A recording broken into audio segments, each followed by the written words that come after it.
Hey, what's going on, everybody, and welcome on into episode 246 of the Garage Beers podcast, coming to you live here on the OBR streaming network. The Orange and Brown Report is the best place for both Cleveland Browns coverage and to hang out with us anywhere in Cleveland. So make sure you get over to the OBR.com. Make sure you get over to, whether you're on the YouTube page, the Twitch page, make sure you hit subscribe, hit like, get to the socials at the OBR everywhere. We got breaking news everywhere going on with the Cleveland Browns, and the OBR is always at the forefront of that. So make sure you are subscribed everywhere you can. And make sure while you're at it, you are getting over to the Garage Beers on the socials and hitting follow and making sure you like as well. With you as always, I'm your host, Michael Keefe at Garage Beers Mike. And joining me tonight over on the east side of Cleveland, find him online at Garage Beers Chad. It's Chad Meyer. What's up, Chad? Hey, what's the weirdest rabbit hole you've ever went down, or like just a weird rabbit hole you ever went, like when you've been scrolling or searching, like you just found yourself doing it, and then afterwards you're like, what the hell am I doing? Yeah, I saw your post about this earlier, so I won't steal your thunder. It got me thinking. I don't know that I can pinpoint like a weird rabbit hole that I've gone down, but man, the way social media works, right? Like TikTok, or at least for the next few days, TikTok, Yeah, or Instagram Reels, or Facebook Reels. Like right now, and I don't know why I find this as funny as I do, but like my Facebook Reels are all these like Australian dudes that prank each other. And it's absolutely hilarious, but I'll watch one video and then the algorithm's like, oh, you must like that. And so then it just keeps feeding me the videos. And next thing I know, it's like 3:00 in the morning. And I'm like, I have to go to bed. Like, what is happening? yeah. So yeah, it hooks you the way it works. It hooks you. Yeah, it really does, man. Like, I never thought a sea shanty would give me like chills, but like it got me there, dude. I couldn't stop watching these things. They're just so damn catchy. And yeah, I don't know. Like, listen to this. She stole my sight and cursed me, captain of the shadow. She took my eyes and cursed me, captain of the shadow.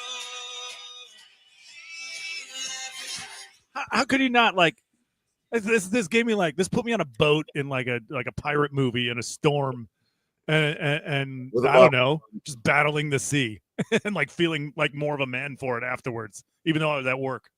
Yeah. See, that I could dig. That I could get into because that's like a fun song. Yeah. Yeah. But there's this group of dudes that do like sea shanties.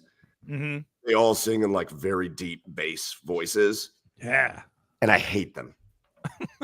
I hate them because it's this like nerdy 130-pound dude that like puts red lighting on his face and he tries to look mean with his like paper thin facial hair. And I'm like, what are you doing? You look like an idiot. You look stupid. Well, this guy, like if you watch that guy, the one I sang, he you don't even see his eyes. He has his head down with like one of those golf caps on. You don't even see his eyes, and he's just doing this. Yeah, part of me thinks it's super lame. And then like that song, I was like, I could listen to that. That's fine. Yeah. All right. You tell us. Get in the comments. Let us know what your weird online I almost said the word fetishes. I do not want to know that. Yeah, I'm sure Serge has gotten into feet before. I don't want to know any of that shit. Please do not say that. Oh, you're about to get it now that you said something. Yeah, well, no, I want to know none of your fetishes, so leave that shit to yourself. Yeah, sorry we are late tonight. It's entirely my fault. I am down here in the Cincinnati area, and we're at a work function, right? So, Chad, tonight's work function thing was like the fun night. Okay. Where we're staying at this place. It's like a hotel, but it's also like a sports complex. Oh, cool. So like there's this entire thing across the street. It's a whole it's like 25 basketball courts, but then they do like volleyball tournaments and oh wow. So my company sets up a pickleball tournament. Okay. And I want you to know that I've played pickleball one other time in my life. Nice. And it was here last year. Just a giant version of ping pong. That was the first time I ever played pickleball.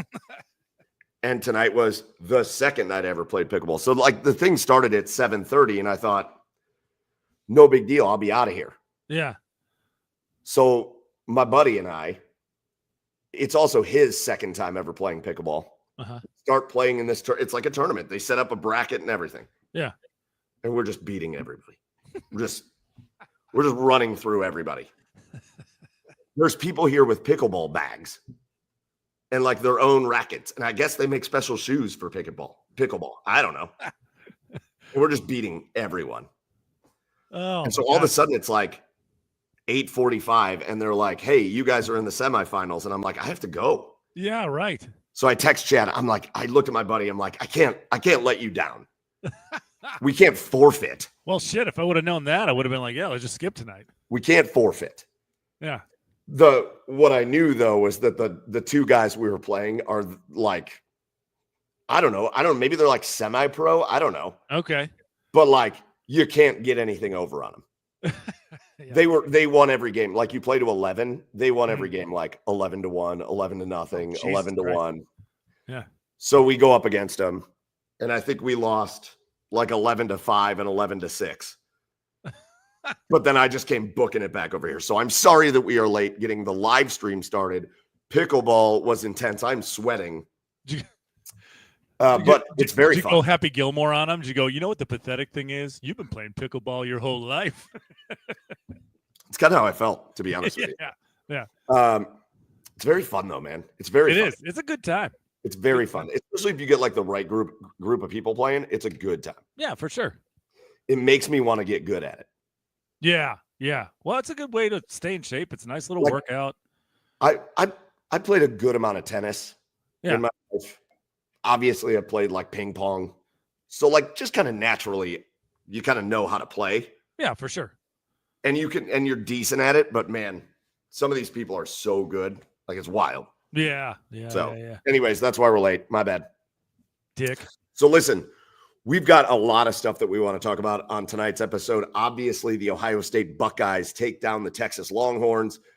We want to talk about that and the upcoming matchup against the Notre Dame Fighting Irish for the national title. That is awesome. We want to talk about the Cleveland Browns have a new offensive coordinator. The city of Cleveland and the Cleveland Browns are still an embarrassment to all of the people in this entire region. Yeah. And so we'll talk about that. And there may be more news coming on Deshaun. We may hit on that. The red hot Columbus Blue Jackets right now, I think they're in overtime. They're going to shootout against Philly. So we're going to talk about the Blue Jackets. We'll talk about the Cavaliers and so much more. So we appreciate the fact that you're here. The Cavs got back on the winning side of things tonight. They got revenge against the Pacers. We'll talk about all that. We'll talk about more. We're going to have a great time here on episode 246. But before we get into any of it, we got to do our Garage Beers of the Week, where we just tell you what we're drinking. You get into the comments, let us know what you're drinking, and we'll have a good time. Chad, what is your Garage Beer of the Week this week? Yeah, man, I grabbed a Collision Bend 8 Crazy Nights. Ooh, is that good? It's delicious. I've not had it. Really? Yeah. Oh, yeah, dude. It's this very I mean, apple cider with cinnamon in it. Alcoholic apple cider with cinnamon in it. But like it's also beer. it's more beery than apple cidery, but like it's beer with like a hint of apple cider in it, and it's delicious. Clear as mud, my dude. Clear as mud. Yeah. Well, it's like apple cider flavoring beer, like how like there's like bumbleberry, like blueberry beer. Yes. Yeah, that's what it's like. That's what I meant to say. Should have gone that route. Sounds delightful. Yeah. Sounds like a true delight. Very, very tasty. So you got Collision Bend.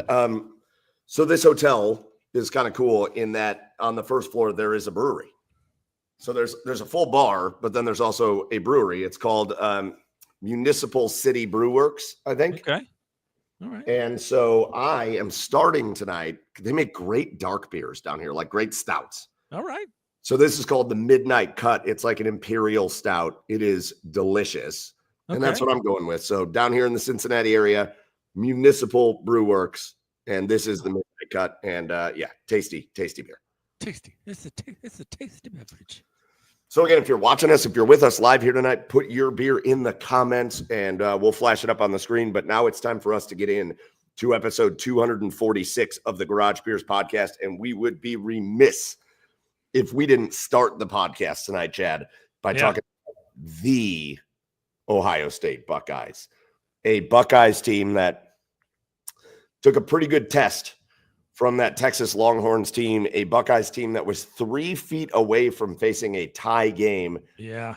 But a Buckeyes team that just did what they've done in all games, except the Blue Jackets won again, in all games except for one this year. The Ohio State Buckeyes made the big plays when they needed to make the big plays.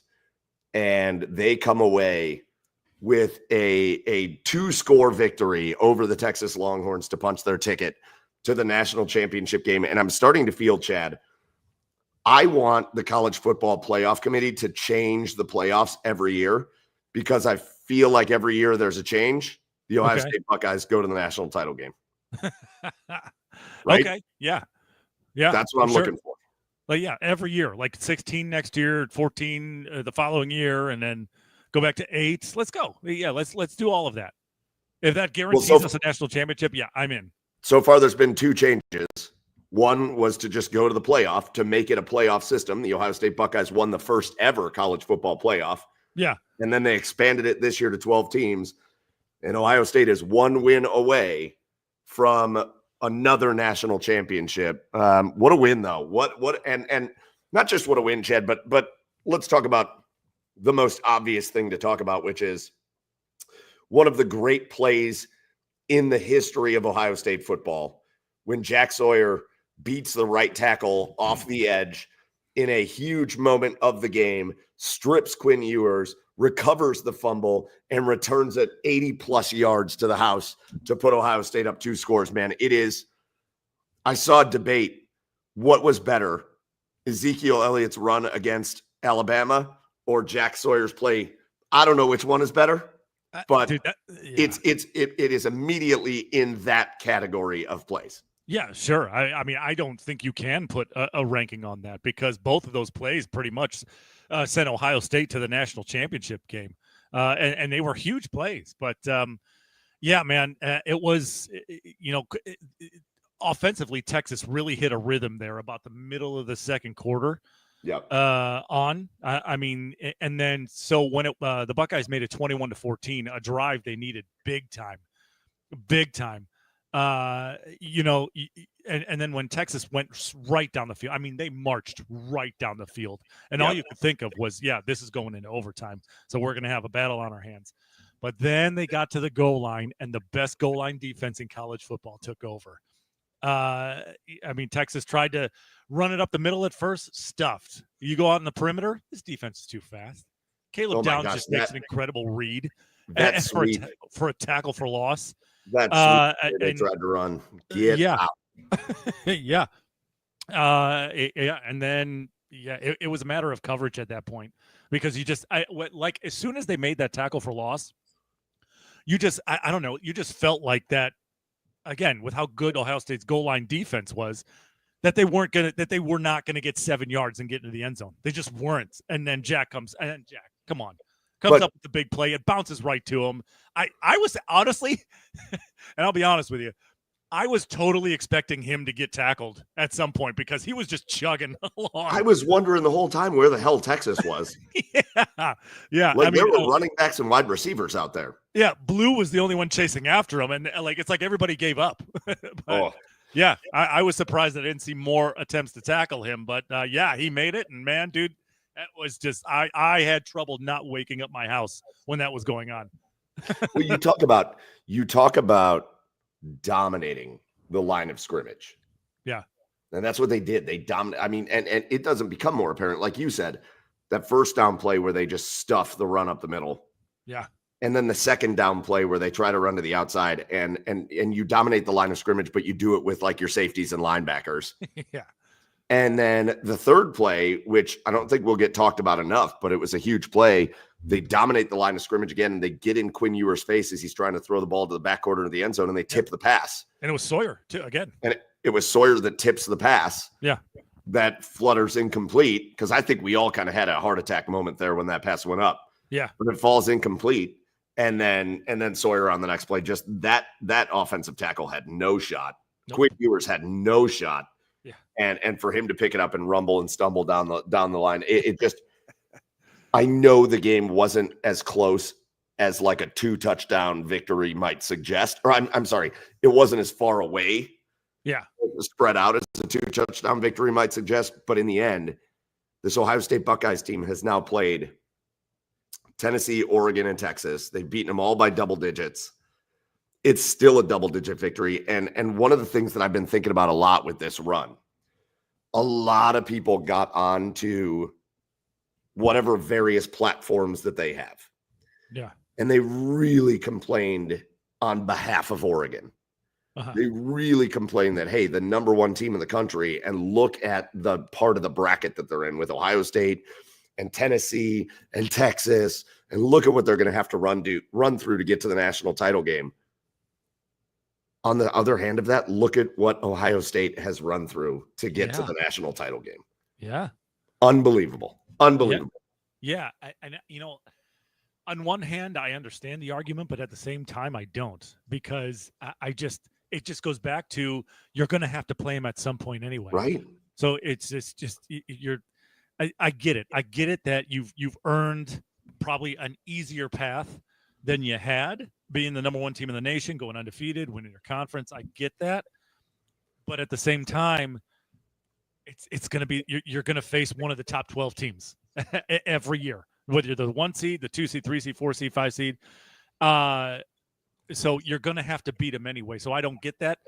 I will say this, though, knowing that right now, like knowing the path that they had, I would not be shocked going forward in college football that if the conference title games, if coaches if these top 12 teams, if you're going to be in the playoff, if these top 12 teams don't start losing on purpose and strategizing to position yourself in the bracket, to give yourself the best opportunity to get to the national championship game, right? Like if you're Oregon next year, how do you not go, oh yeah, guys, I'm making sure we're losing 2 games next year, right? Or right?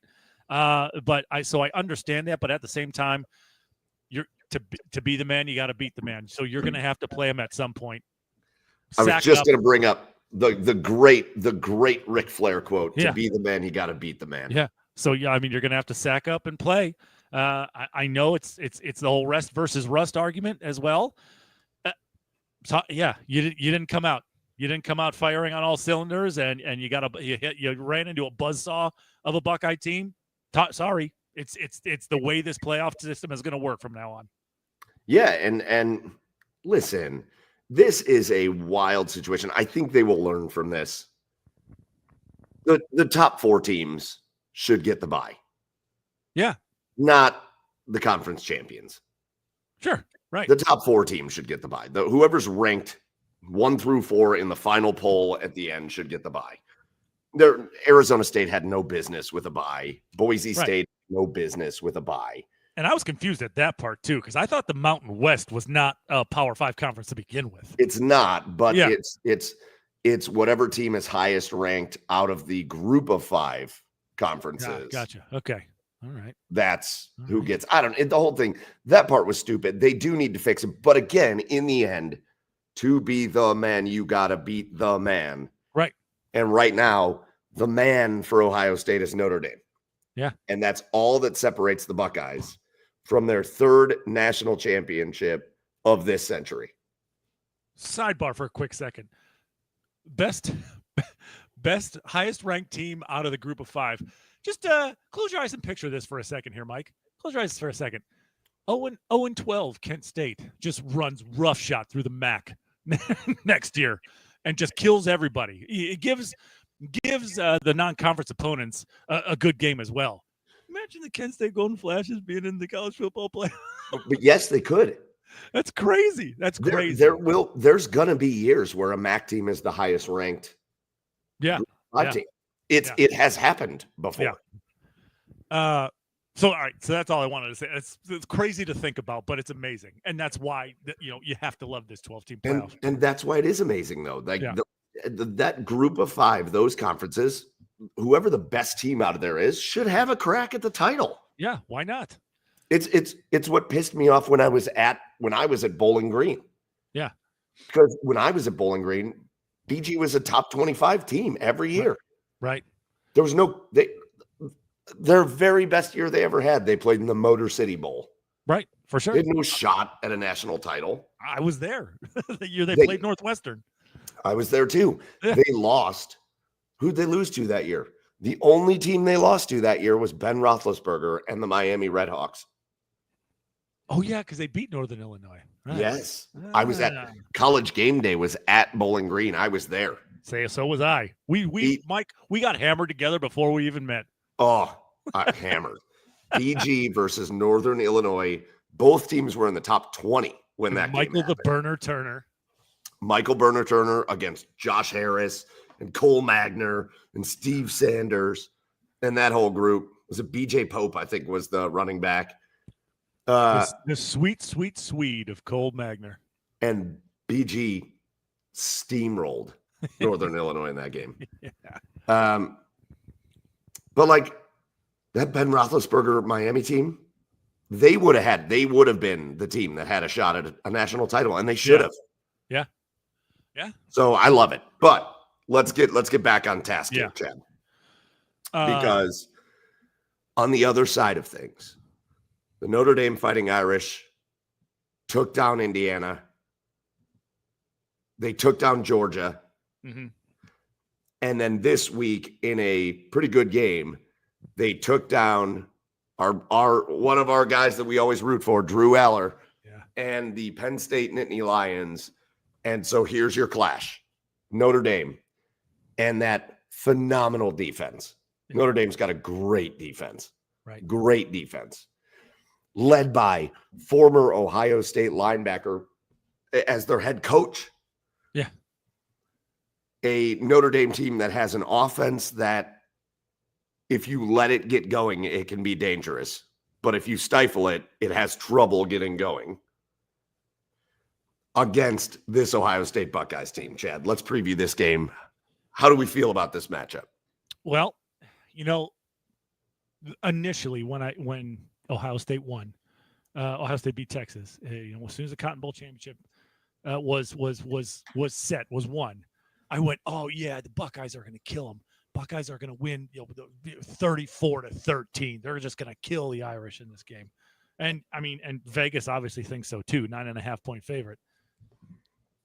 Then, because I'm a loser and don't have a life, I rewatched Penn State and Notre Dame. I rewatched Penn State and Notre Dame, and I have some concerns. Okay. I have some concerns. Yeah. I still Voice think. them. What's that? I said voice them, buddy. No, Let I them out. I shall Let 'em voice out. them. Again, let me preface this by saying I still think Ohio State wins, but this is a Notre Dame defense that leads the nation in enforcing turnovers. Yes. Right. So Will Howard's going to be have to be very careful with the football. All right. He was fitting it into some tight windows against Texas, and fortunately it worked out. But this is a Notre Dame defense that is swarming. That secondary is elite. So Will is just going to have to be very, very smart with the football. The other thing that worries me, and this is the thing that worries me the most, is their physicality. And I think Notre Dame is more physical is a more physical team than Michigan is. And we've all seen in years past what happens to these Ohio State teams when they get punched in the mouth. Now, that being said, with the way this Ohio State team has come out these last couple of weeks, I think they can match it.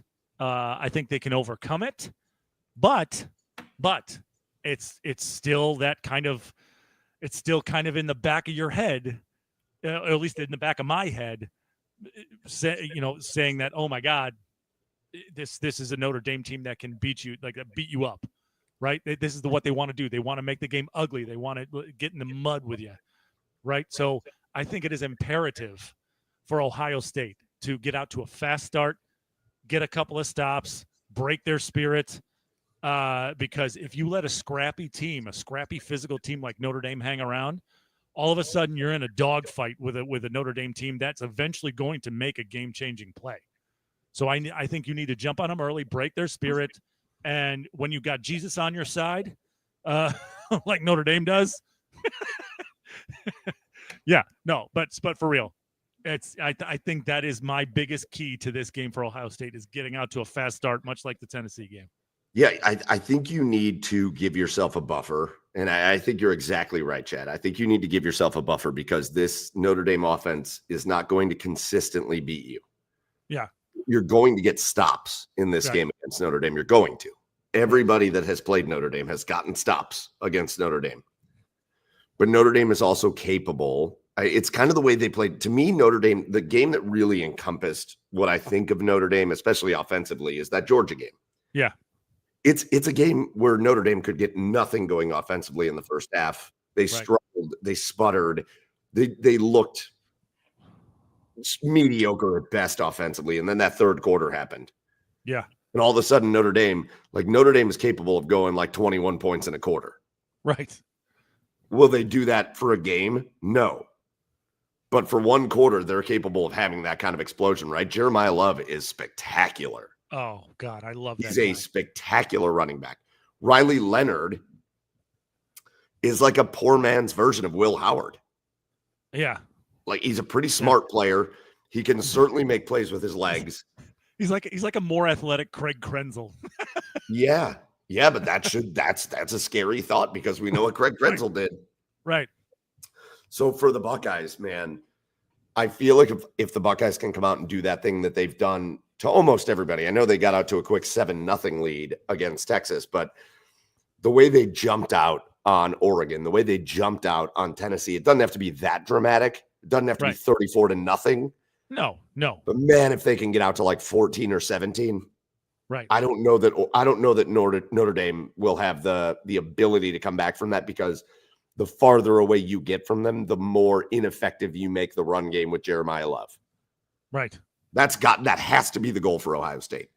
Jump out early and let's see how quickly we can make Notre Dame turn to Riley Leonard and stop giving the ball to Jeremiah Love. Yeah. And Jeremiah Love has a bad knee too. He has a bad knee. Let's remind you. But even with that bad knee, did you see that like second and third and fourth and fifth and sixth effort touchdown run he made against Penn State? Yeah. He's a stud. Now, having said this, Chad. Yeah. I'm not really afraid of Notre Dame. No, I'm not either. Like I said, I think Ohio State still wins. I don't think it's as much of a lock. Like, I think that, let me say that the 9.5 point spread seems a little steep after I rewatched that Penn State Notre Dame game. To me, and we said this last week. Yeah. To me, Chad, the two teams that I think were most evenly matched up are the two teams that played last week. Yeah. Which were Notre Dame and Penn State, who played to a 27-24 game. That Notre Dame won with a field goal with 8 seconds left. To me, in my head, the way I see this game going is pretty similar to the way the Ohio State-Penn State game went. It's probably not going to be the most high-scoring game. No, yeah. But I don't know that Notre Dame's offense is going to get going against this Ohio State, especially, man, you said it, Chad. When Ohio State beat Tennessee, their defense looked like they turned it up to a level that we haven't seen in years out of the Ohio State defense. Yeah. And then they did it again against Oregon. And then they did it again against Texas. Yeah. This defense is playing, this is the Silver Bullets in a way that it hasn't been in a long, long time. Right. Yes. The way this defense is playing, I don't know that Notre Dame is going to be able to go down and score the amount of points needed to overcome Ohio State. So while I think it could be a pretty close game, remember Ohio State beat Penn State 20-13. I think it could be something like that. Right. I also think I think this could be one of those like relatively comfortable close games. Right.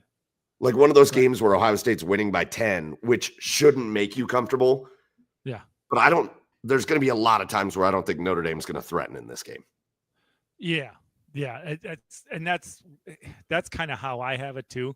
Like when I was thinking of like a score prediction for this game, I feel like 24-13, 28-17 is like the right score.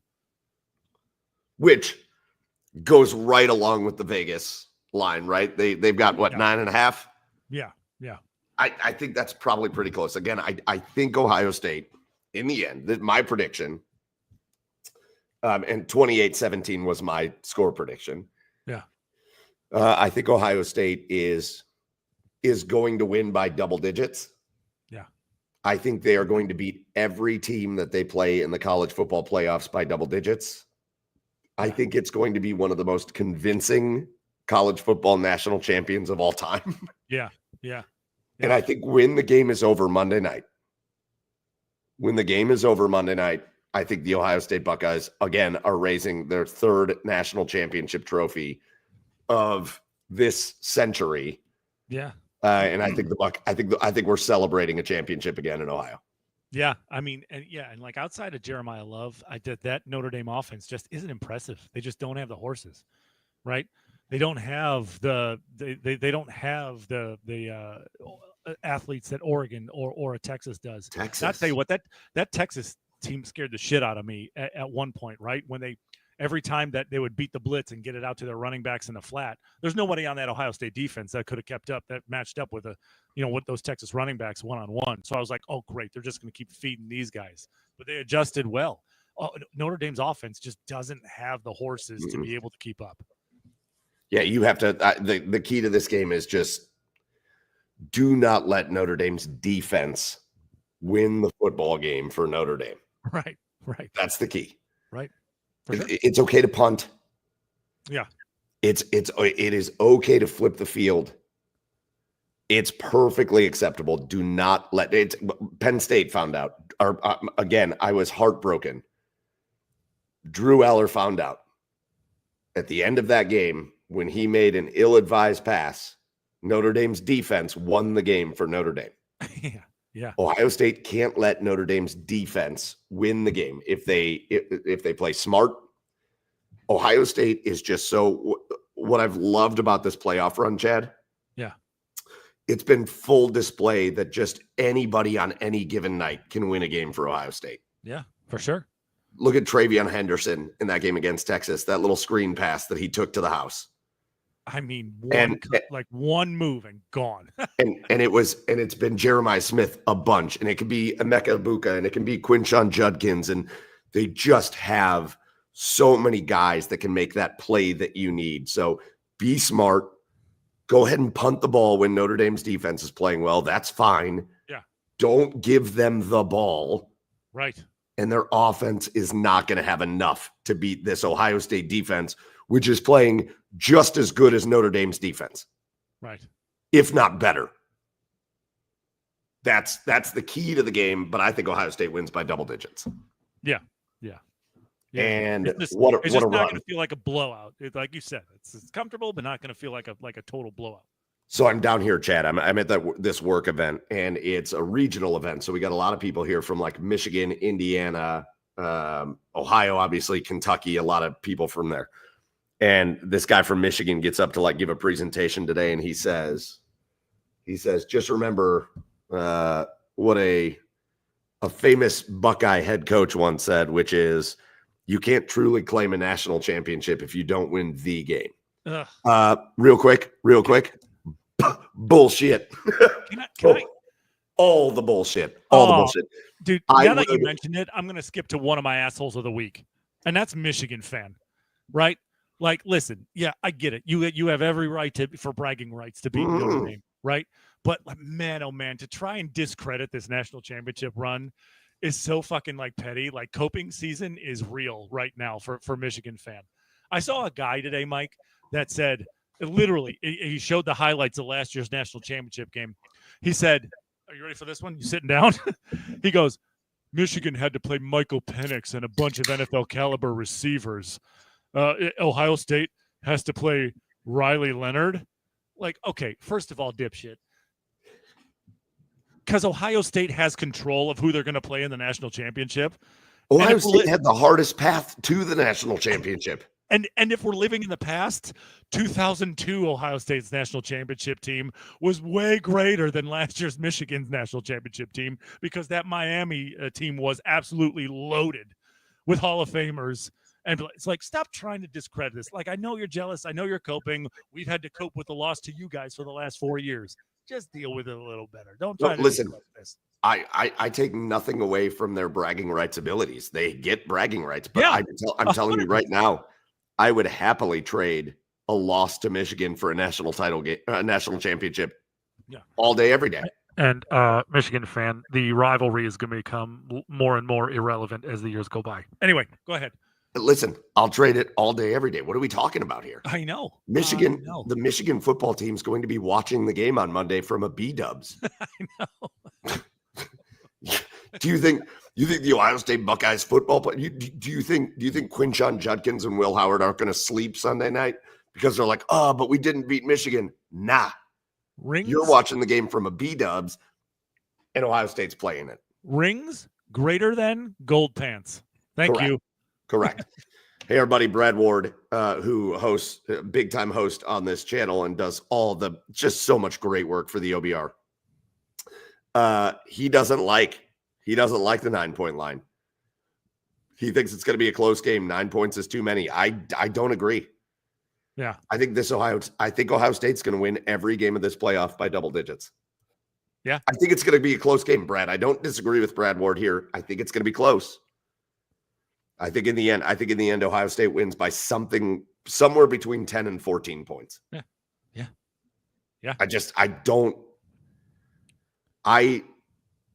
I would love then to have the conversation on how great this Ohio State team was. And I know the Michigan fan out there is going to be like, yeah, but you lost to Michigan. Yeah, they did. And I put that game entirely on coaching. Right. That Michigan loss entirely goes on coaching. They tried, for some reason, Ryan Day every year thinks that you have to win a Michigan game by running the football. Yeah. And so he just didn't play to the strength of his team at all. He loses their call the identity. game. He loses Him and their Chip identity. Him and Chip Kelly did not call the game to the strength of the Buckeyes. Yeah. Yeah, okay. But in the end, people thought Tennessee was going to beat Ohio State. Ohio State won by 100. Right. People thought Oregon was going to run away with that game. Ohio State won by 100. Right. I had all these Texas people. Oh, no, Texas, SEC, the SEC, blah, blah, blah, Texas. No, Ohio State won by double digits. I don't know that I would say Notre Dame's the best team that Ohio State has played. Yeah. I think Oregon was. I completely agree. Yeah. So I got Ohio State by double digits. That's what I think. Yeah. And I can't wait to watch it. And I do love the matchup. I'm not a Notre Dame guy. No, me neither. I don't like Notre Dame. I'm not a fan of Notre Dame's. I don't pull for Notre Dame, but I do think college football is good when Notre Dame is good. Yeah, 100%. It's a better thing. And I think they have earned their way into this championship game. And that this is the first time in a long time that I think Notre Dame has actually earned their way into the national championship game. That game back in like 2012 or whatever, when they got their doors blown off by Alabama. Yeah. They got put in because they were Notre Dame and they don't have a conference and they've got a great TV contract and they didn't deserve to be in that game. No. But this Notre Dame team, this team deserves to be in this game. Yeah. So I can't wait to watch it. I think it's going to be an amazing game. And the Ohio State Buckeyes are just one game away from raising that title. I cannot wait. I can't wait. Let's go. All right. Let's go to the Browns. Chad. Sure you have an asshole of the week? I gave you one of mine. I have two. Yeah. Yes. I guess. We don't have to. I just wonder because I just mentioned mine. I didn't know if you wanted to. Nah, I'll give you an asshole of the week. We'll do asshole of the week and then we'll move on to the Browns Okay. because I'll just transition it seamlessly. And I think I've done this a bunch of times, but I just can't help it. Everything surrounding the Cleveland Browns and the city of Cleveland Yeah. are my asshole of the week. Right. It's embarrassing. It's embarrassing. Yeah. The Browns are an embarrassing organization right now. The city of Cleveland and the way they are whining. And to be very honest with you, the way all of the sudden, and I love the city of Cleveland. But my biggest gripe forever has been that the city of Cleveland will not develop the lakefront. They won't They won't make it a park space. They won't make it a retail space. You go to Chicago and the whole lakefront is awesome. Right. And you go to Cleveland and the lakefront is a salt mine and it smells like shit. And that's the lakefront of Cleveland. It just is a dump that smells like shit. And they don't develop it. And we got an airport that's for rich people. And there's nothing. All of a sudden, the Browns threaten to leave. And the city of Cleveland's like, well, hold on. We're going to develop this whole lakefront property. Right. Well, we just secured a grant that we're going to now we're going to develop all this property down here. Bitch, it's too late. Yeah. Do it anyways. But the Browns are kind of already the bad guy anyways. But now the city of Cleveland is the bad guy. They filed the lawsuit tonight. They officially filed the lawsuit to challenge the Modell law. It's not going to work. And I just think they're all assholes. And to be honest with you, everything surrounding the Cleveland Browns outside of individual players. Yeah. I'm not talking about Myles Garrett. I'm not talking about Denzel Ward. I'm not talking about Wyatt Teller and JOK. That's not who I'm talking about. Right. Players are exempt, except for one of them. But everything about the organization of the Browns and this relationship with the city and all that, they're all assholes. It is an embarrassment to all of us proud people that live in Cleveland. They're embarrassing. Yeah. And that includes the city. It's all of them. The whole city. Yeah, for sure. So I already mentioned my one, Michigan fan. And my second one is, listen, I know this is me just being, I don't know if this is me just being cynical or if this is actual problem, but I'm getting a little tired of hearing about the celebrities' homes that have burned down in California. Wildfires. Yep. Like listen, and that's not to say that I don't feel bad for them that they got their homes burned down. Like I don't, I do. I feel terrible for them. For anybody that has to go through that. For the whole situation. But the only thing in my mind when I see another fucking post of like Whitney Cummings is evacuating or, every celebrity, Paris Hilton's home just burned down. You know where they're evacuating to? Their other homes in New York, in Paris, in Texas. You know what? And you know what they have? The money. The money. That's why. Yeah. So they already have multiple homes everywhere. And then like to hear these podcasts, them talking about it so casually, like fucking Bert Kreischer was, I'm just going to rent for the rest of my life. I'm not going to like just so casually, like, no, it's not what we should be focusing on. Yeah. And I know I get it why. So it's like, I feel bad for them, but at the same time, I don't, because they're going to be fine. That's all I do is they're going to be fine. So I'm just tired of hearing about their homes. I feel bad for anybody that loses their home. I am somebody who watched my house go up in flames once, and it's to this day the most traumatizing experience I've ever had in my whole life. Yeah, Jesus. I didn't know that. Yeah. 5 cities fire trucks responded to my house, and it was awful. It was awful. Was it when you were a kid? Like what? No, 2011. Holy shit. And it was an electrical fire, and I am paranoid to this day about the electrical in my house. Like I'm paranoid about it. Yeah, for sure. Because the fire started next to my bed. Oh my God. And luckily it started at 7:30, because if it would have started at midnight, I wouldn't have made it. Yeah. Because the first thing that went up in flames was my bed. Oh my God. Yeah, crazy. So I don't care whether you're rich or a celebrity. I don't care whether you're poor and unknown. I don't care if you're somewhere in the middle. When you watch something something is private and personal, right. Your house, right, go up in flames, you'll never get over it. You'll never get over it. At the same time, I agree with you, Chad. Yeah. We don't. Why are we? Harrison Ford. I love Harrison Ford. I think I love everything Harrison Ford has ever been in. Yeah. Yeah. He's going to be fine. Yeah. That's why I'm saying, like, I feel bad that they lost it, but the only thing that was going through my head was, he's like going to go to his apartment in New York, like his $2 million apartment in New York. Brad Ward in the comments also thinks the city of Cleveland is kind of an asshole. It's a show. They just want it to look like they are resisting. Of course it is. Yeah. Because they can't, this doesn't even fall under the Modell law anyways. This is a show. They want to don't- make it. They want to make it look to the citizens that they're. Oh, we tried. Oh, we tried. And You it's know what? staying in You the know- fucking county. Who You- cares? You know what I'd rather have the city do is say, hey, if that's what they want to do, then that's what they're going to do.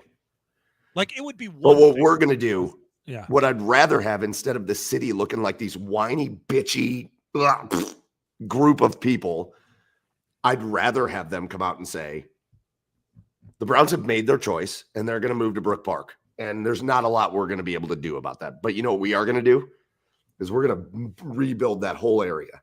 And we are going to make it awesome. And we're going to do exactly what the people of this city have been screaming for.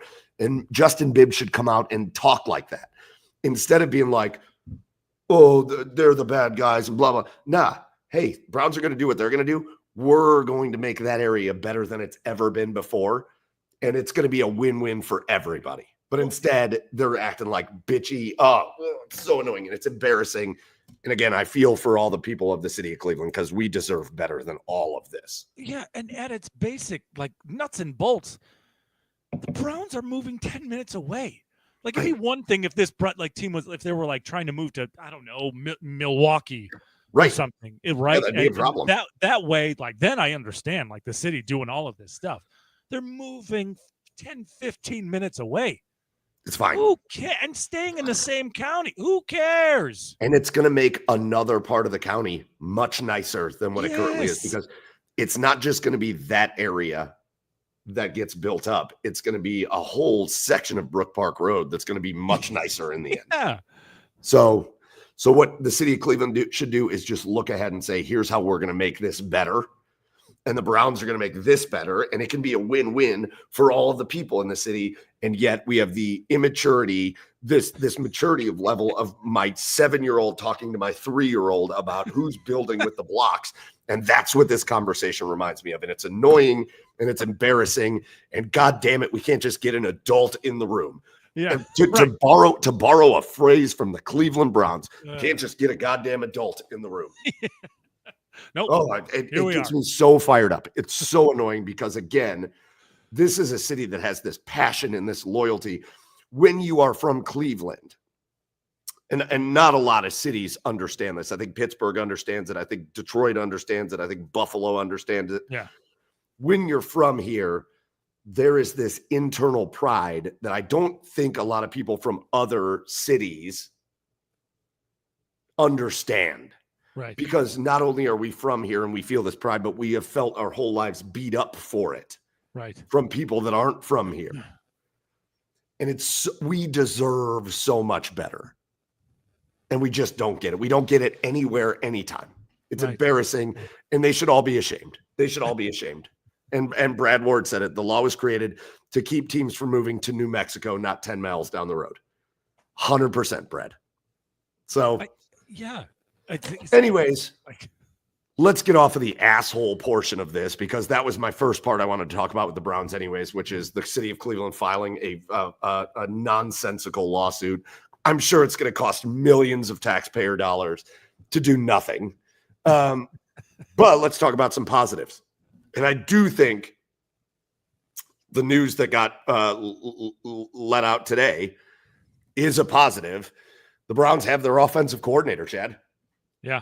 And their offensive coordinator is a man in the building, and it's Tommy Rees, who was the tight ends coach, who was an offensive coach at Alabama, who was an offensive coach at Notre Dame, who was the quarterback at Notre Dame. Tommy Rees is, I think, widely viewed as kind of that next young, really great coach. And the Cleveland Browns locked him up. He will serve as Kevin Stefanski's offensive coordinator. And I have to tell you, Chad, I'm ecstatic about it. I'm ecstatic. I think they made exactly the right move. Cool. Now back to my regularly scheduled break from this team. We got to talk about it for a minute. I mean, I'm going to be honest. I don't know much about him. I mean, I know him as Turnover Tommy when he was the quarterback for Notre Dame. Well, hopefully he doesn't coach that. Yeah. I mean, I know he threw a bunch of touchdowns and turnovers, but I knew him more in college. I don't know a ton about him. But from the little I do know is it seems like his offensive philosophies are kind of in lockstep with Kevin Stefanski. So I think this is going to be a much better pairing offensively for the Browns next year. It's just now it's just a matter of getting the right quarterback and the right playmakers in place. Well, I think everybody's jumping to one conclusion that I don't think I'm ready to jump to yet. Okay. I think everybody's jumping to this conclusion that this signifies that Kevin Stefanski is going to take back play calling duties.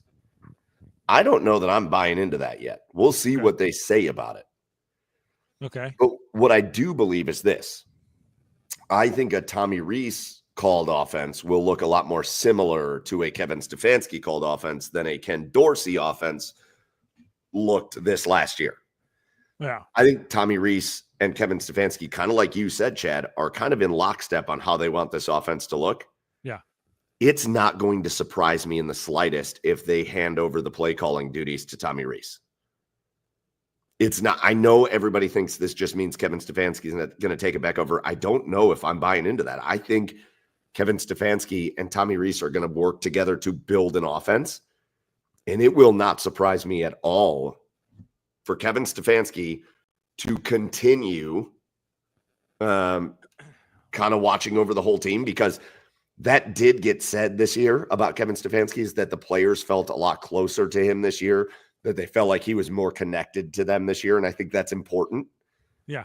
It won't surprise me at all if Kevin Stefanski hangs on to that portion. He is the head coach and Tommy Rees is calling plays. I think Kevin Stefanski trusts that more than he probably did even giving the play calling to Ken Dorsey. Yeah. Yeah. I mean, this is a kid this is Tommy Rees, man, young dude. He learned under Nick Saban. Yeah. Right? Like, he understands that his learning experience as a coach is really impressive. And I think people are jumping to that conclusion too fast. I think Kevin Stefanski will be very involved in the offense, but I think they're going to, something tells me that Kevin Stefanski understands how important his role as a head coach is. Yeah. And something tells me that Tommy Rees is going to take over as OC and call plays. Yeah. And I want to see it. Yeah, I mean, that seems like something that, remains to be seen. I mean, I do know Tommy Rees. A lot of Alabama fans, again, college, but a lot of Alabama fans had a problem with the way he called offense. But, I mean, hey, everybody. As they were winning national titles. I would say, you get a second chance. I mean, he gets a chance here in the NFL to prove his worth as an offensive coordinator in the NFL. And, I mean, they're off to the right foot. They're starting off on the right foot in that they want this offense to look the same. Yeah, and you know what? Honestly, whether it's Tommy calling the plays or Kevin calling the plays, if that's the case, that they are kind of have the same vision of how they want this offense to look, then yeah, I mean, I have confidence whether it's going to be him or Kevin calling the plays. So I agree. Yeah, I wouldn't. I wouldn't. If you're jumping to that conclusion of Kevin calling plays or Tommy calling plays, who cares? As long as the offense looks good, that's just a sign that they're both working together very, very well. So I don't think it really matters as long as they are on the same page. Yeah. Well, and again, I think it says something. I think they felt like they almost needed, if they wanted Tommy Rees to stay in the building, they almost needed to make this move, because, I mean, a lot of rumors out there where Mike Vrabel really has this connection with him and wanted to bring him over to New England. And there's a lot of other teams that really view him as kind of the next big thing offensively, play calling wise. And the Cleveland Browns, I think, looked at it and said, we don't want to lose this guy. We want him in our building. I think this was just the obvious choice from the beginning.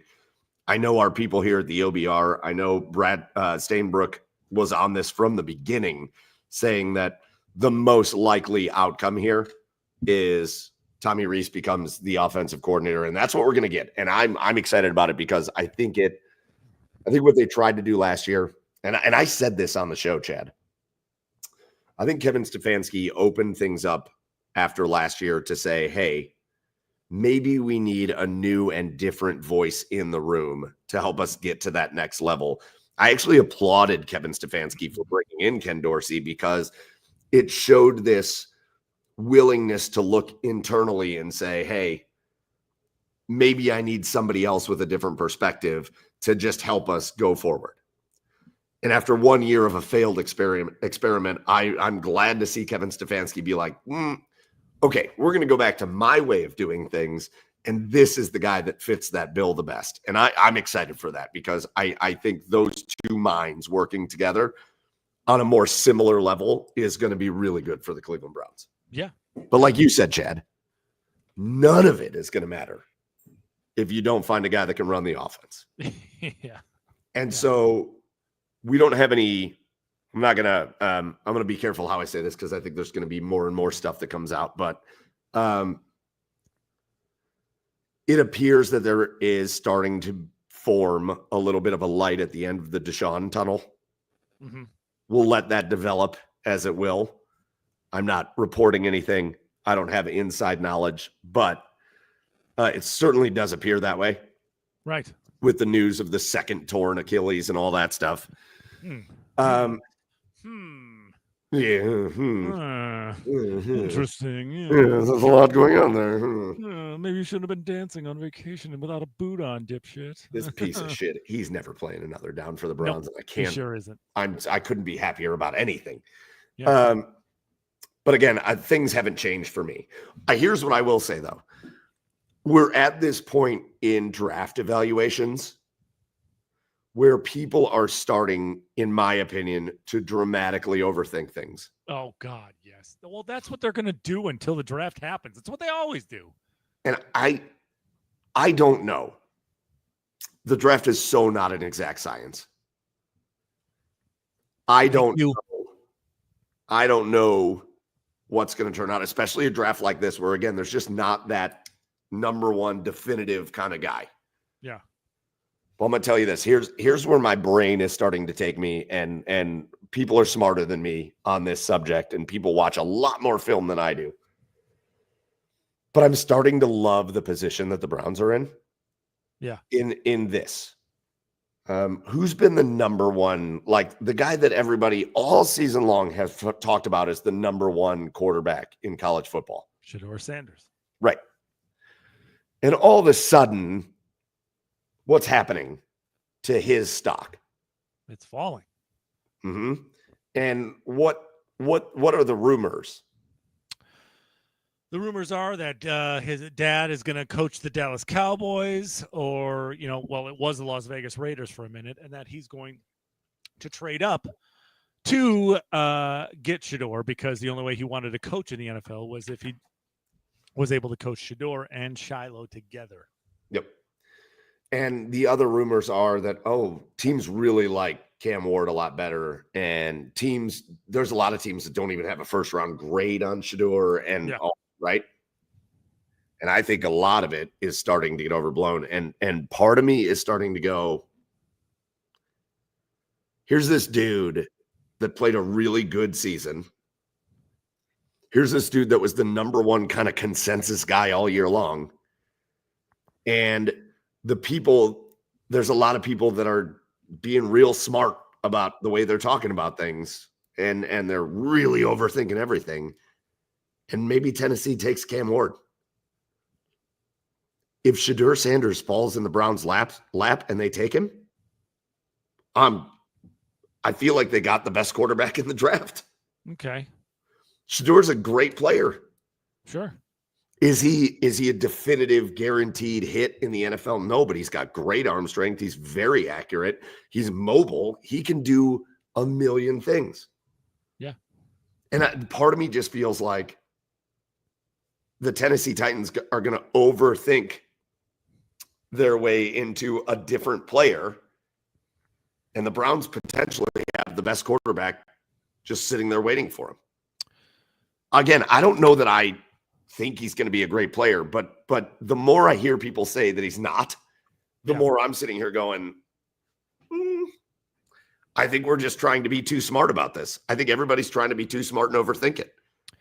Because the other options here, the other things here, okay, maybe Oakland or Vegas trades up. That would be great for the Browns. I would love to take a bunch of Vegas's draft picks because they're not going to be good again for a while. Nope. maybe the Cowboys signed Dion to be the coach and they want to trade up to number 2. Guess how much they would have to trade for that? If there's anybody who would overpay, who Deion Sanders would Cowboys or the Raiders. or the Raiders, it's Mark Davis and Jerry Jones. I'm in. Yeah. Yeah. Oh, muted yourself. Yeah, I can't hear you anymore. Yeah, no, if there's anybody who would it's Mark Davis or Jerry Jones. I mean, and the things that the packages that Jerry and Mark would have to give up would be enormous, right? I mean, I even think, and I don't know if the Browns would take on this contract. I don't know if you guys would take on this contract, but you got to think that maybe Dak Prescott is in there, is in the deal, part of a package from the Cowboys to the Browns in order to move up to number 2.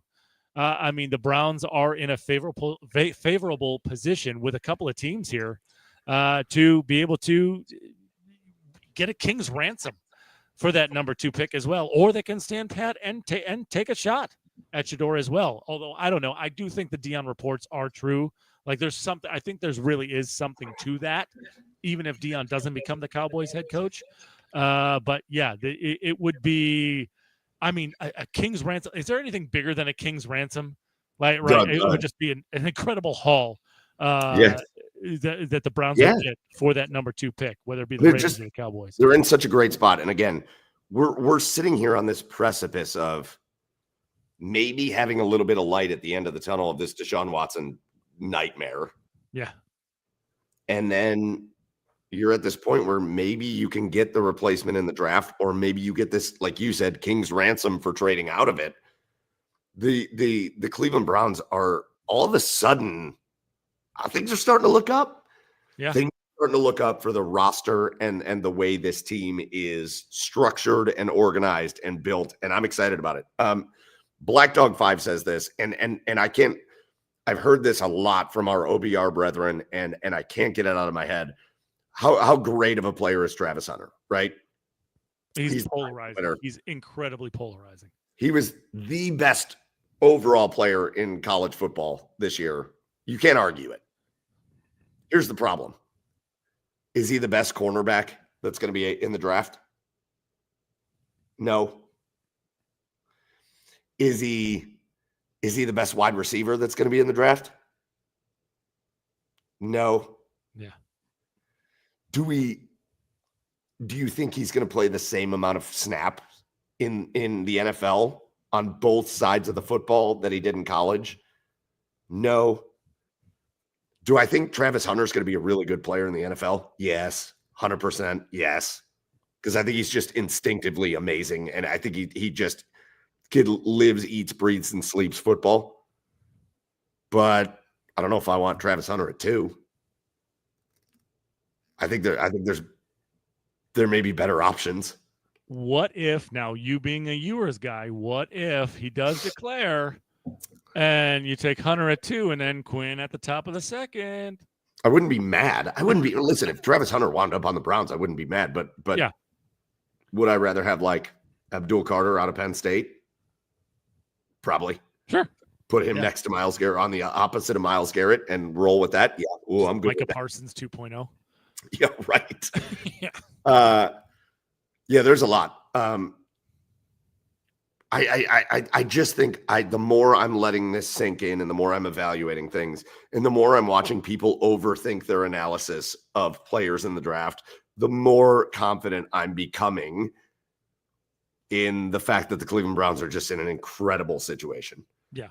And God, if this Deshaun Watson thing goes the way that we all hope it goes, there's a really good chance that at some point this offseason, we're all looking at the Cleveland Browns going, holy shit. Yeah.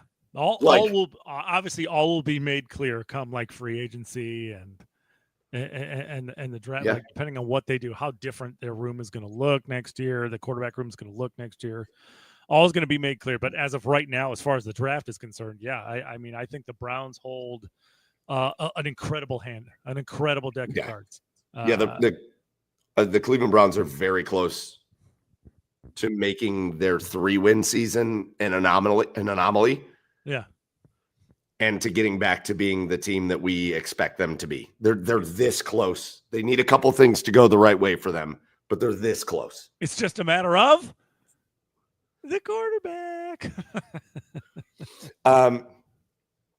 Okay, so only about 20 minutes left here, Chad, but I want to spend a few minutes on the other couple of teams that we cover here. Sure. And I'm going to transition us over into one of the hottest teams in the NHL. What's happening, Chad? We're approaching. It was just a couple weeks ago that we were talking about the Columbus Blue Jackets as a team that, hey, maybe they could creep into a wild card spot. We're now approaching the territory with the Columbus Blue Jackets that it's like, it might not be a wild card slot that the Columbus Blue Jackets are approaching. It may be higher than that. What is going on with these boys? They won again tonight. What is that, 7 in a row? 9-2-1 in their last 12 games, Mike. What? 9-2-1. These boys are playing with the confidence of just a veteran-laden team right now. And it was going to take a couple years. I mean, if you're a Blue Jacket fan, you got to embrace the long game because this is still a build, right? This is still a build to something great. But the leap that these kids are making this year has been incredible to watch. Zach Werenski, I mean, him and Cale Makar reached 50 points tonight, Mike, within minutes of each other. Imagine. Oh, God, had to let that sneeze out there. Well, that was nice. Bless you, Chad. Yeah, thank you. Within 50 points within minutes of each other. I mean, Werenski is certainly a Norris Cup trophy candidate. And he has really been, honestly, he's really been the catalyst to everything. Whether he's helping on goals, whether he's scoring goals, whether he's leading the defense, he's leading the team in minutes played as well. So, I mean, between him and then Fantilli has filled in admirably for Monahan over the last couple of games as well. Just distributing to Marchenko, and I don't know, just it really is. It's just the perfect mix of the young kids making a leap, the veterans pulling their weight, and good enough goaltending. That's what I say. Good enough goaltending. Daniil Tarasov was great tonight, and he has struggled mightily all season. But 23 of 25 tonight, and yeah, it's just it really is the structure, the discipline, and the confidence that this team is playing with right now. It's so fun to watch, Mike. It is so fun to watch. I mean, I could go on and on about all of these players, but it looks like this train isn't going to be moving, or is just going to keep rolling, especially when you look at the schedule down the line. Well, and listen, there's a chance with the way this team is structured and organized and how young they are and all that stuff. There's a chance that they go through another growing pain situation where they lose some games and maybe don't make the playoffs. Well, sure. I mean, it's going to end at some point. Yeah. We don't want to think that way, but no. But if that happens, it's also because they're in this Eastern Conference that is just wildly competitive. Yeah. Right. Yep. The Eastern Conference in the NHL is unbelievable. There's no disaster teams. There's no bullshit terrible teams, right? Like Buffalo is the worst team in the Eastern Conference. And they'd be damn near knocking on a wild card spot in the West. Yeah. Like every team in the Eastern Conference is within 8 points of that second wild card spot. Yeah. Yep. So it's incredibly, so there's a chance Columbus maybe goes in that kind of into that growing pain situation towards the end of the year, and maybe they get overcome by another team. But the growth that this team is showing, and I'll tell you what, we talked a lot about the Cavs, and we'll talk about the Cavs here in a minute. But we've got two teams in Ohio here that have brought in a new coach this year who have made immediate and dramatic and drastic impacts on the teams that they are coaching. Whether you're talking about Kenny Atkinson and the Cleveland Cavaliers, which again, we'll get to that in a minute, or whether you're talking about Dean Evison and the Columbus Blue Jackets, man, the Columbus Blue Jackets have taken on the identity of Dean Evison. Right. They have bought into everything he has sold them, and it's a team that has been desperate for that. Whether it's having their last two coaches had zero NHL head coaching experience. Not to say anything bad about them, but they had no head coaching experience, so there wasn't a lot of inspiration there. Or whether it was the goddamn Mike Babcock experience that was just a fucking disaster. Right. All of a sudden they have this guy that you could just tell they respect him, and they listen and they admire what he is trying to do, and they have 100% bought into this. Yeah. And the future for this team. Think about how young this Blue Jackets team. This is way, way ahead of schedule. Yeah. For the 100%. Columbus Blue Jackets, which means think about what the next 3, 4, 5 years means for this team. The Columbus Blue Jackets, I talked about the Browns being on the precipice of something special. That's right where the Columbus Blue Jackets are. But the difference between the Browns and the Blue Jackets right now, Mike, is this is the house money season. Because because no matter what the Blue Jackets do the rest of the season, absolutely nobody expected them to be in this position that they're in right now. So anything they do from here on out, whether they make the second wild card spot, first wild card spot, get into a playoff spot, or whether they finish just out of the playoffs, anything they do from here on out is icing on the cake. Because I'm telling you what, all anybody's gonna do is look forward to next season, right? There's gonna be expectations next season, but enjoying the ride of the rest of this season, like I said, is because of it's the house money season. Nobody is expecting them to be in this position. So wherever they go, wherever they end up, it's been a great season so far. It has been a great season, and I just can't wait. I mean, my God, Marchenko, did you see the shootout goal? Marchenko used the fire poker tonight. Him and Kent Johnson to beat the Flyers tonight. I don't know if he has to pay Texier royalties, but he used the fire poker tonight, and it's just he is becoming a superstar in this league, and it's just it's one of the youngest teams in the league, and they're just only going to get better. And I love this team. And here's the other thing, right? Like I feel like I'm kind of setting it up for like maybe they're going to regress a little bit at the end of the year, but I don't know why I'm doing that. Right. If the Blue Jackets team can get through the next couple of weeks, right? Like they suffered a humongous injury situation with Sean Monahan. He's been one of their best players all season long. Yeah. So to have him off the ice for any amount of time is tough. But the fact that he's only going to be off the ice for what it looks like a couple of weeks is what they're saying, is such a win for them. And then to get the news, Chad, that Boone Jenner is way ahead of schedule on his recovery. And we were talking about Boone Jenner maybe coming back like for the last 5 or less games of the season. Yeah. Sounds like he might be back way ahead of that. Yeah. Yeah. If you can make it through this couple weeks without Monahan and stay hot, and then all of a sudden you can add Boone Jenner to this mix. Yeah. All of a sudden this team might actually be dangerous, Chad. Like this might not be a team that just makes it into the playoffs. This could be a team that maybe becomes dangerous in the playoffs. Yeah, it could be a team. It can be a team that makes some noise. I don't want to get ahead of myself. I'm not going to get ahead of myself, honestly, because like I said, this is still very much a rebuild. But the fact that these guys are playing at the level that they are is just sweet, and I'm just going to enjoy this ride for as long as it takes. No, and it's not for me. It's not predicting that. I'm not predicting that's going to happen. I'm just saying all of a sudden it looks like a possibility, and 3 months ago, that you would have been laughed out of the building if you would have said that. Yeah, right? For sure. So the Blue Jackets remain red hot. They beat their former head coach, John Tortorella, the last time they had a coach that inspired them the way Dean Evison is doing. And they beat the Flyers tonight, and the Columbus Blue Jackets just, again, securely in the playoff race in the Eastern Conference, which is just a wild thing to say. I'll never forget. I think it was you, Chad, that sent that little wheel earlier in the season, and it had all the NHL teams on it. Right. And the percentage chance they had to make the playoffs. And there were only 2 teams that weren't even listed on it. And it was the Blue Jackets and the San Jose Sharks. Right.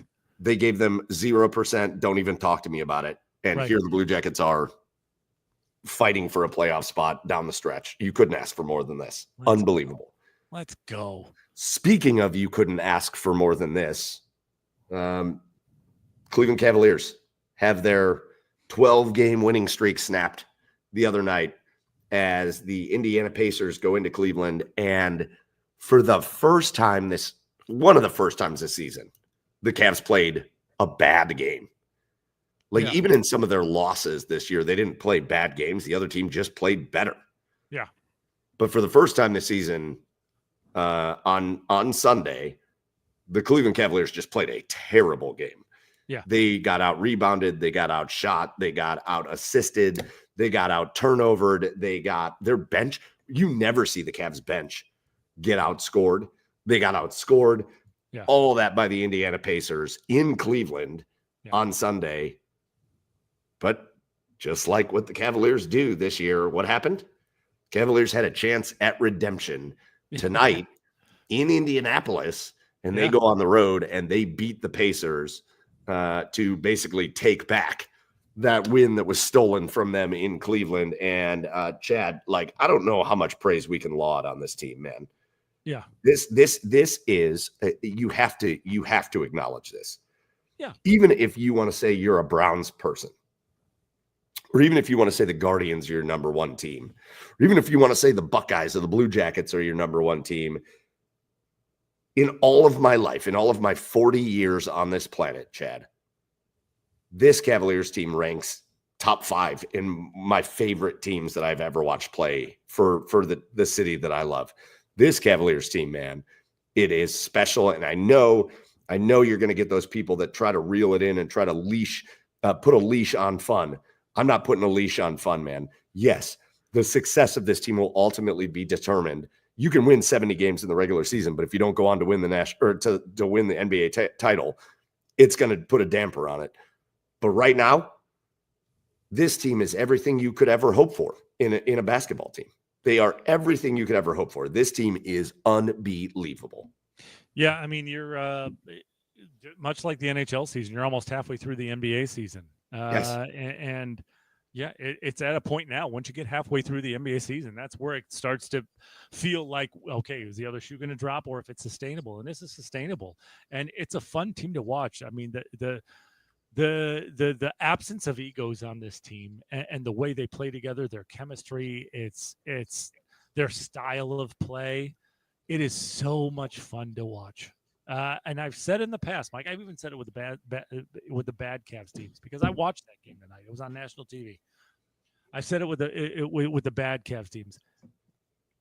I've enjoyed watching this style of basketball way more. And God bless him. I love LeBron. I love LeBron forever.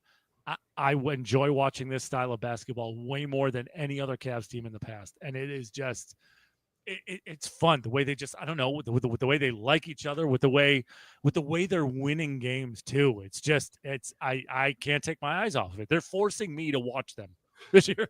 They're forcing me to watch them. Well, so somebody asked me this question here today, because I'm with a lot of Indiana people, and I had a lot of Pacers fans talking to me about, I had a guy ask me, what was more fun, this team or the LeBron teams? And I said, it's a hard thing to answer, because I don't like the style of play the Cavs played with when they had LeBron. Yeah. But you had fun watching those teams because you knew you were watching greatness. You knew you were watching something that is probably never going to get replicated. Yeah. Or you knew you were watching something generational with LeBron. Yeah. You were watching a player that was doing things that, again, no player may ever do what LeBron is doing. Right. Nobody's ever going to break this point streak he's on. He's going to walk away with so many records in this basketball league. Right. That he's an all-time great. But the way this team plays, the way one night it might be Donovan Mitchell, and one night it may be Darius Garland, and one night it might be Evan Mobley, and one night it might be Jared Allen, and one night it might be Karis LeVert, and one night it might be Max Strus, and one night it might be this combination of like Ty Jerome and George Niang or something like that. I love having a team where it's like, oh, if your best player, look, how many games have we seen them dominate that Donovan Mitchell didn't even play all that well? Right. That's the fun thing about this team, right? If in the LeBron era, if LeBron didn't play well in a game, your team was losing. Yeah. But basically, Donovan Mitchell cannot play well, and they can win by 22 points. Right. The way they share the basketball, the way they hustle, the way they play defense. And again, that goes back to JB Bickerstaff. Don't talk shit about a dude that built a defensive philosophy with this team. But Kenny Atkinson enacting this offensive philosophy, I love hearing the other teams talk about playing the Cavs, Chad. That to me has been one of the most enjoyable parts of this entire season.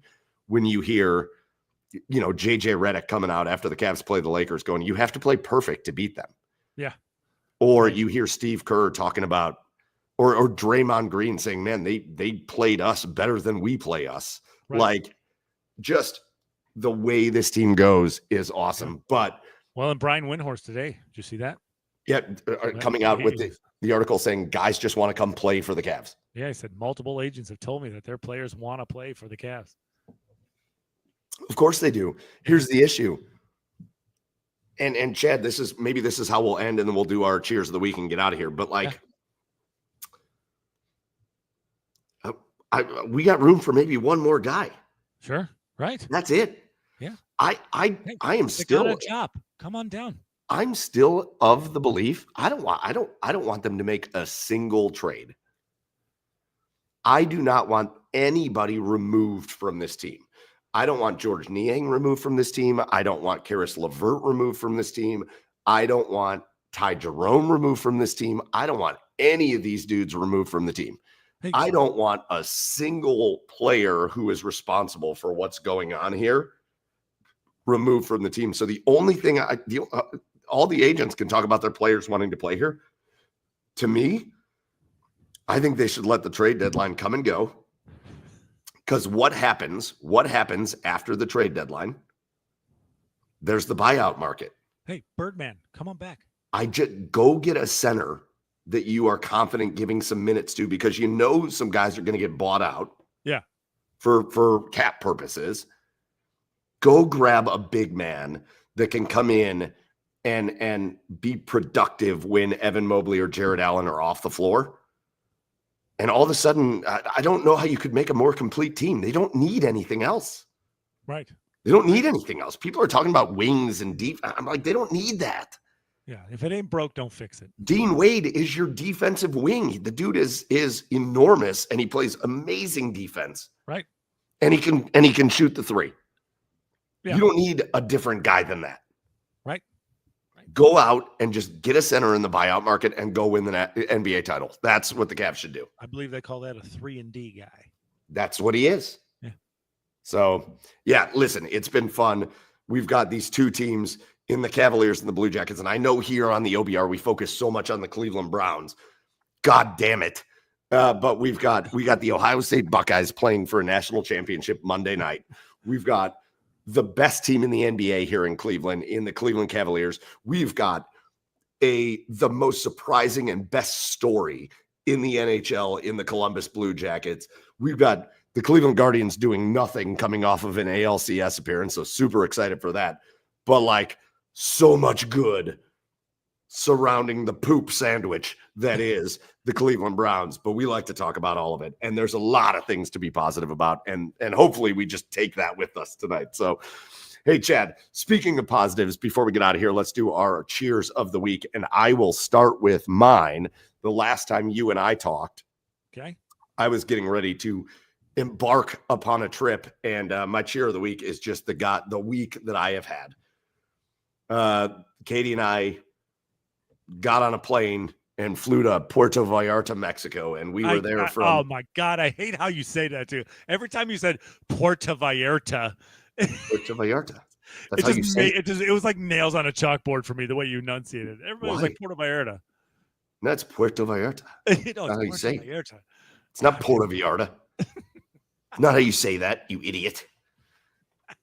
No, we just had the best time, man. And that city is great. And the people there are great. We met so many good people.